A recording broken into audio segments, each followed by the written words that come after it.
안녕하세요. 반갑습니다. HRSP의 복셰프 장 셰프입니다. 네.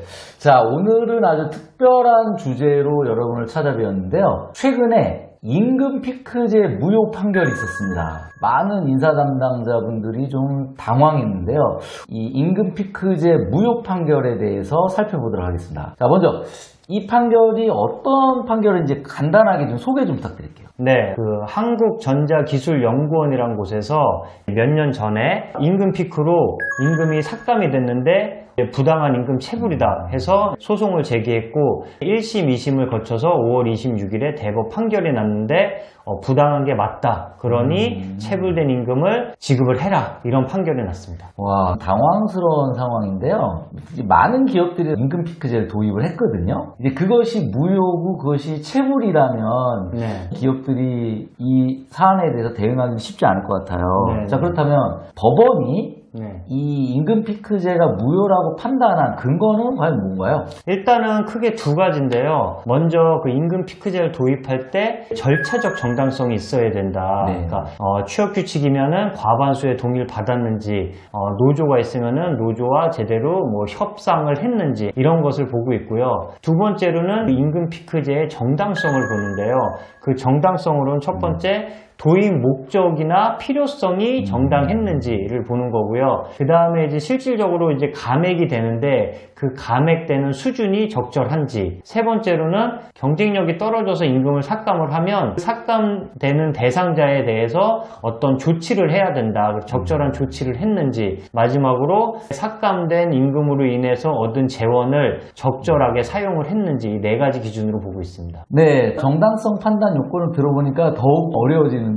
그 중에 첫 번째로 보게 되면 도입 목적인데 우리나라 대부분의 기업들은 이제 55세 정년에서 60세 정년이 되면서 임금 피크제를 도입했잖아요. 네. 그렇다면 단순히 나이가 많아서 임금을 줄인 게 아니라 네. 정년 연장과 함께 네. 임금을 삭감하는 그런 네. 임금 피크제라면 이제 목적의 정당성이 인정될 수 있을 것 같고요. 네, 이번에 판례 사례도 보면은 원래 그 정년이 만 61세였습니다. 그래서 정년이 늘어난 게 아니라 그대로 정년이 유지된 상태에서 임금 피크를 도입하다 보니까 정당성이 인정되기가 쉽지 않았던 겁니다. 네. 또 두 번째는 이제 임금 삭감의 폭이나 기간인데 네. 이제 많은 기업을 보게 되면 어떤 기업은 막 임금을 50%막 이렇게 삭감하는 회사가 있어요. 네. 그러면 이게 너무 심한 거 아니냐 저희가 이렇게 의견을 드리기도 하는데 네. 이런 폭 기간도 굉장히 중요한 것 같아요. 그렇죠. 그러니까 임금이 삭감된 만큼 그만큼 기술력이나 업무 수행 능력이 떨어진 거를 입증해야 되는데 50% 삭감했으면 이 사람 그 전보다 50%밖에 일 못해요. 이걸 입증해야 되는데 거의 불가능하겠죠. 그렇죠. 그리고 세 번째 저는 굉장히 중요해 보이는데요. 임금 삭감에 준하는 업무량이나 강도가 이제 변경됐느냐 업무 강도가 그렇죠. 이 얘기인데 네. 자 똑같은 일을 하면서 임금이 준다라면 굉장히 좀 억울한 것 같아요. 그렇죠. 근데 임금이 약간 줄면서 업무 강도가 낮아진다든지 아니면 네. 근무 시간이 줄어든다면 네. 상당히 좀 타당성이 인정될 수 있을 것 같거든요. 네, 맞습니다. 네. 네. 자, 그리고 마지막 네 번째가 이제 그 재원이 목적에 맞게 쓰여졌는지인데, 네. 예를 들어서 신규 채용을 위해서 네. 이제 임금 피크제를 도입한다 이런 회사가 많았거든요. 네, 네. 근데 실제로는 뭐 신규 채용도 거의 없었다라면 맞아요. 이건 사실 임금을 그냥 줄이기 위한 목적 아니냐 이렇게 네. 보겠다는 거죠. 그러니까 2021년에 그 국민건강보험공단 같은 경우에는 이제 임금 피크제의 정당성이 이제 인정이 됐습니다. 근데 왜 됐나 봤더니 신규 채용이 되게 확대가 많이 됐어요. 그래서 그 재원을 제대로 사용을 했다. 이런 것도 이제 인정된 포인트가 있습니다. 자, 그러면 본격적으로 이제 대응 방안을 한번 살펴봐야 될 것 같은데요. 네. 먼저 임금 피크제를 도입하지 않은 기업이라면 앞으로 어떻게 하는 게 좋을까요? 임금 피크제를 도입하지 않은 기업이라면은 정년이 연장되면서 함께 임금이 삭감되는 정년 연장형 임금 피크제 또는 그 고용 연장형 임금 피크제를 하시는 것이 바람직하다고 봅니다. 그러니까 도입 목적을 이제 네. 명확히 하는 것이 네. 가장 중요하다고 말씀해 주셨고요. 네. 그리고 더욱 실질적인 질문인데 벌써 임금 피크제를 도입한 기업이 있잖아요. 많죠. 그 네. 기업은 도대체 어떻게 앞으로 해야 되나요? 이런 기업들은 임금 피크제에 들어간 대상자들의 생산성이 떨어졌다는 것을 생산성 평가라든지 이런 거에 통해서 입증할 수가 있어야 되고요.